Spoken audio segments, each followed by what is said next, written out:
Okay, this is a nice short video, just going to look at brushes, rubbers, and how we apply that to layers. So I've just opened up a new file, just a new blank canvas document, and I'm going to add a new layer. So I've got my background layer here. I've got layer 1, I just already added one layer, but just to show you how I do that, down the bottom right hand corner here is the new layer tab. If I click on that, we get new layer 2. Now that white and grey checkboard pattern means that it's transparent. So what I want to do is I want to draw on these layers, not on my background layer, keep my background layer nice and clean, and draw on these layers, and then I can move them about, I can change them, I can delete them as and when I want. Okay, so if I just click on layer 1, click on my brush icon on the left hand side, I've got my colour choice down the bottom here, so if I click on that, my colour swatch, I can drag that around and find any colour that I want.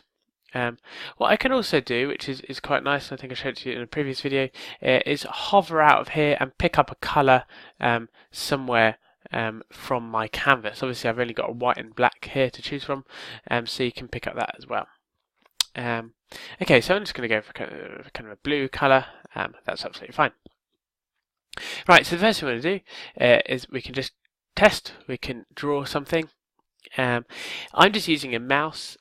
It's a lot better to do this using a stylus, and we've got a couple of Wacoms in the department, hopefully going to get some more soon, or any kind of touchscreen computer works the best.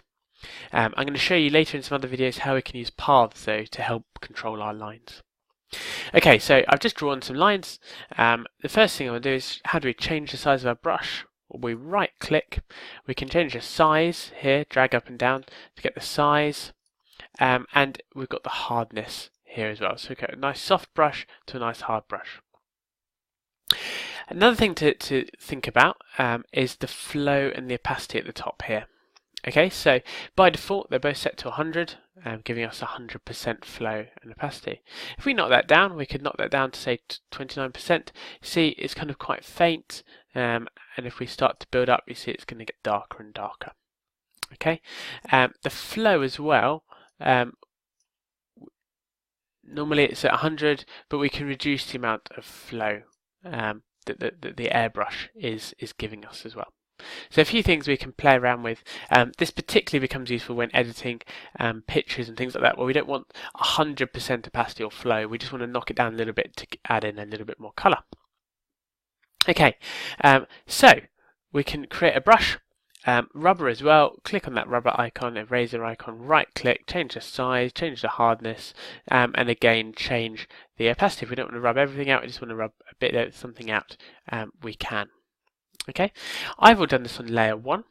I can use a little eye icon to show or to hide that, and I can move that up and down. And on layer 2, I could start drawing something else if I wanted to. Oops, on the brush. Okay, so you see that in this case, layer 2 is set behind layer 1, so those purple lines are behind those blue ones. If I've dragged them up, you see they become on top.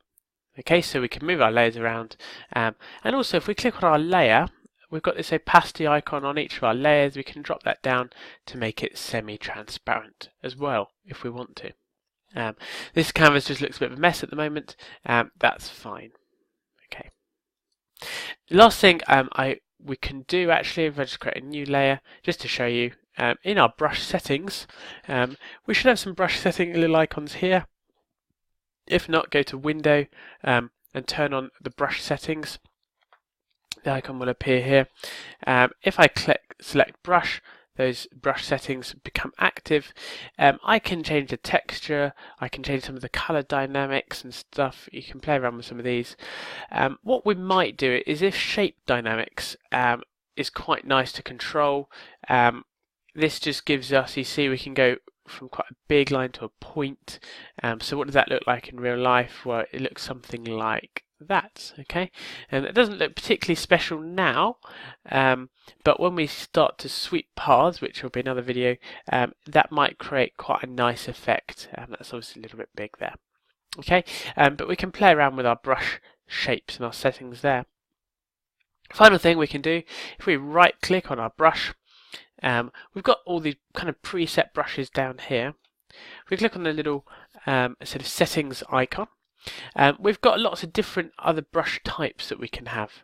And you can download quite a lot online brush preset brushes that have really nice and interesting effects.